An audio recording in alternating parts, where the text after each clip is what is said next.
శ్రీమాత్రే నమః. అందరికీ శుభోదయం. నేను మీ రాజేశ్వరిని. ఈరోజు వంటల కార్యక్రమంలో వరుసగా కొన్ని పచ్చళ్ళు, రోజుకొక పచ్చడి లెక్క చెప్తాను. దీంట్లోని ఇవాళ నేను మీకు చెప్పేది ఉసిరికాయ పచ్చడి.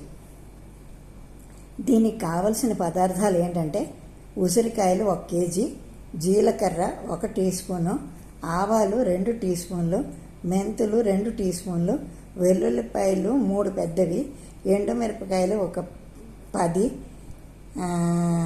కారం 25 గ్రాములు, చింతపండు 24 గ్రాములు, ఉప్పు 26 గ్రాములు, నూనె 25 గ్రాములు. ఇది తయారు చేసే విధానం ఏంటంటే కడాయిలో నూనె వేయకుండా మెంతులను వేయించి చల్లార్చిన తర్వాత గ్రైండ్ చేసుకోవాలి. చింతపండును అరగంట పాటు నానబెట్టాలి. ఆ తర్వాత దాన్ని సన్నని మంట మీద ఉడికించాలి. చింతపండు రసం చిక్కగా అయ్యే వరకు వేడి చేసి పక్కన పెట్టుకోవాలి. ఉసిరికాయలను కడిగి మంచిగా తుడవాలి. ఇప్పుడు కడాయిలో నూనె పోసి ఉసిరికాయలను గోల్డెన్ కలర్ వచ్చే వరకు వేయించి తీయాలి. వీటిని ఒక పెద్ద గిన్నెలో వేసి కాసేపు చల్లారనివ్వాలి. దీంట్లో చింతపండు పేస్టు, ఉప్పు, కారం, మెంతిపిండి, వెల్లుల్లిపాయలు వేసి బాగా కలపాలి.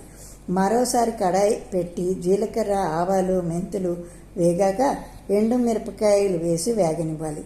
ఇందులో అన్నీ కలిపి పెట్టుకున్న ఉసిరికాయ ముక్కలను వేసి దించేయాలి.